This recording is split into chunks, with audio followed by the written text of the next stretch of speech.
Welcome to Popternative, where we dive into topical discussions from the worlds of pop culture, social media, and sports. Here is your host, Peter Remoliotis, aka PD Beats. PD Beats here from Popternative, speaking to Tedra Rogers about Season 2 of Cruel Summer on Freeform and on Hulu as well. Welcome to the show. Thanks so much for being here. Thank you so much for having me. I mean, it's pretty crazy because I know from my end, I remember like when the Season 2 was announced, and then finally there were details and a release date, and like the episodes are finally rolling on. Has it started to hit you that people are able to see it? It is. Okay. Actually, the last week has been wild because I'm Canadian. So I went down to LA for the first time for my first big LA premiere. So this week has definitely been like a big wow week, and I'm gonna definitely remember. And it's starting to sink as people are starting to trickle in and people are starting to follow me and they're starting to message me about how much they're loving the show. So yeah, it's starting to set in. It's really cool. There's like this like timeline of like announcements that you have to kind of like be on the ball on, right? Yeah. Yeah, definitely. And now there's like, because the storyline on the show is so specific, as each episode comes out, like we are all needing to really be really careful with what we post and remember. So there's like a lot of storylines I'm keeping track of. Oh, 100%. Because episodes are rolling out weekly and it is a whodunit. And you don't want to give anything away. Yeah, that would be literally my worst nightmare. I can't even imagine the phone call. That would be a TV show on its own, a new horror show, spoiler slasher. I kind of want to know about the audition process for this because I feel like every project it's a different experience audition wise. Did you audition for a specific character? Did you audition for a bunch of characters? Like, what was that like for you? I went out for a couple of different characters, which is always a good sign because you know that they're, because when you cast a show, it's really like a puzzle, and it's never personal. So, they're usually like, if they like you, they keep you, and then they want to find a place for you, So, and then I got a call back. I did a tape for Amy, and they were actually just like random sides that aren't even in any of the episodes. Like they just had like some like fake sides that we use. And so I auditioned for Amy, and the only information I got was friend of Parker.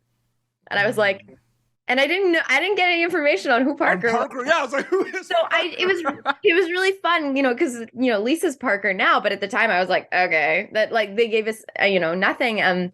So it was really fun, but I had gone out for the show a couple times, so I kind of knew what the world was. But it was nice and really freeing because for that tape specifically, I just got to be me and just bring to the table whatever I felt like was going to be really fun and really natural. And then I got a call back and I was like, whatever, I gotta do callbacks all the time. Like I didn't even really think about it. I just like didn't let myself, really look up the show or like see how big a deal it was. And then I did the callback. And our primary director and executive producer, Bill Perper, was so lovely on the callback. I did one take and he was like, don't change anything. It's perfect. I just don't want to mess with it at all. And I was like, we can. And he was like, no, which is really, really kind and like the best feedback you could ask for. And then I kind of let it go, and it had been only a couple of days. And then I got a call from my agent, and she was like, hey, they love you, but they want to know if you'll dye your hair blonde. And literally 2 weeks before, I'd been like, hey, what if I went blonde? And she was like, I mean, usually people stick with their natural hair color. So it was just like this really fun sort of happenstance where everything suddenly came together. I got to go blonde. I got to like live my best blonde life, and we shot the show. And the rest was history. And episodes are rolling out finally on Freeform. Yeah, exactly. And Hulu the day after. And Hulu the day after, absolutely. I find it interesting too because the meat and potatoes of Cruel Summer in terms of the whodunit and like the murder thriller component of things, no one's reinventing the wheel. They're like, that content's been around forever, right? There's like, from the like 70s and 80s too, there's that content. But I feel like there's this boom in like whodunit and like murder mystery and thriller. Yeah. So what's that like kind of being an actor, storyteller, working on a show at a time where there is such a big appetite for that content? I hadn't even thought about that. I mean, it's great. I really like watching them. I'm not a good horror, audience member. I'm a big baby, but I love a whodunit because like I love the mystery. Like we watched when Knives Out came out, the new one, I went and saw it in theaters. Like I love a whodunit. So I hadn't really even thought about it because for me on the other side, when we're shooting, I'm busy making sure I'm You doing don't my really have job. time to think about it. No. And you know what? I'm a very anxious person, actually. So I usually try to just really stay focused on my work because if I let too many things, like I didn't really look up the show too much before we started shooting because and it didn't air in Canada. So I didn't really know, like I knew it had done well, but I didn't really know how much people loved it.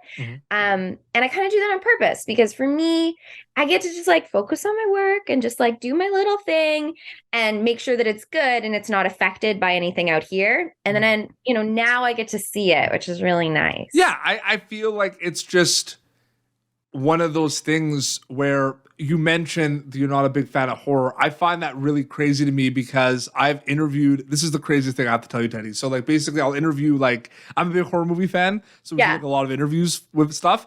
And like some of the scariest like horror movies, like and I'll talk to like an actor that's in the the movie and has like the scariest scene I've ever seen. And like they can't do horror movies. Yeah. That's wild to me.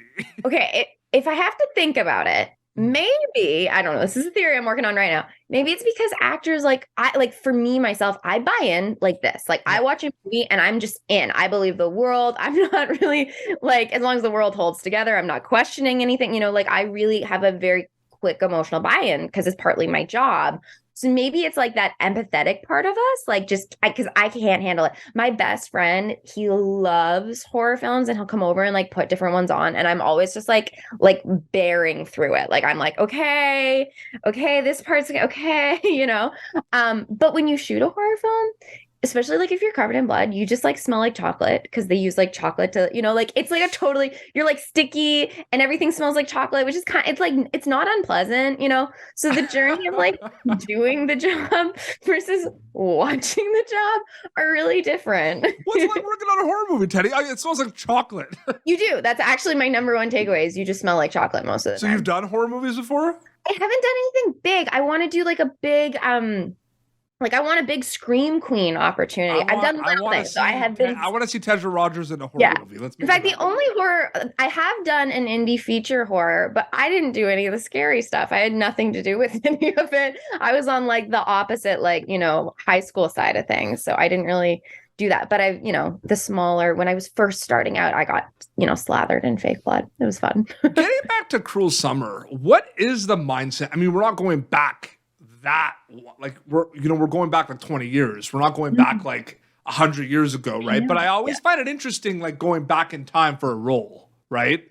Because like the aesthetic and like how they look and what music they listen to and like what they're into and everything. So what was that kind of like for you on this show specifically?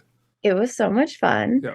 It was so much fun. And, you mentioned music, and I think all of the cast members kind of had their own go-to of like what music they used to like really kind of like understand and settle into the vibe. Like I listened to the top 40 from the time. I also listened to a lot of Alanis Morissette.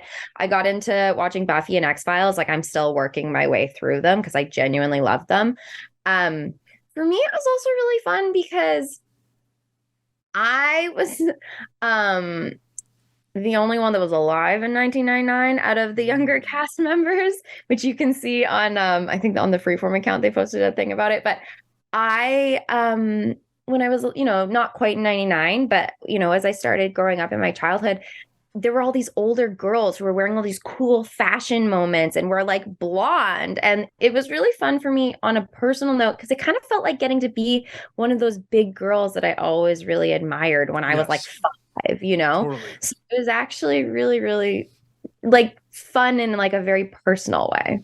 Is there a little bit of like, are there a lot of questions though when you like book a role that like takes place in like a previous kind of time period? Or is it kind of like you said, you just kind of go in and because that would be like my first question, like being like, oh man, like what's the first step of going back to like 2000s? For me, my first step is always clothes. Yeah. I always it's big. It's a big moment, and I love clothes. And like for me, I have like the Vogue runway app like downloaded on my iPad, and so I would go through and like I'd pulled up like runways from the time and like look at what was happening and look at the fashion moments. So that's always where I like to start, even with auditions. Like if I get a period piece for like the 1850s, I'll be like, what's going on here? So that's where I like to start, and then I like consuming the media that like Amy would have been consuming. Like I went through and watched all of those like Y2K, like, Yeah. films like Never Been Kissed and all those like, I can't remember any of the other ones right now, but, and so that was really fun to remember, like, not remember, but imagine what it would be like to be, 16 in 99. So that's kind of where I go from it. Last question before we wrap up. Episodes rolling on Freeform next day on Hulu. Cruel Summer Season 2. Obviously, you hope people get entertained and they're hooked and they're putting their phones down and they're dialed in and they're being a detective. Anything else that I didn't say, takeaway-wise, you hope they get out of the show specifically? I mean, other than how fantastic I look in those 99, period piece costumes, no, I really hope that they really get lost in it. Like I said, I love a whodunit, and I hope that they get immersed in this world that we've all built together. The locations in the show are gorgeous, so it's also just fun to just like really take in what they've put together. And I just hope, kind of like how I got to be one of those big girls that I always dreamed of being when I was 5. I hope everyone kind of gets fun being with this group of friends and just settles in. 100%. Yeah. Episodes rolling on Freeform Season 2 of Cruel Summer next day on Hulu. Teddy, so great chatting with you. Thanks so much for coming on the show.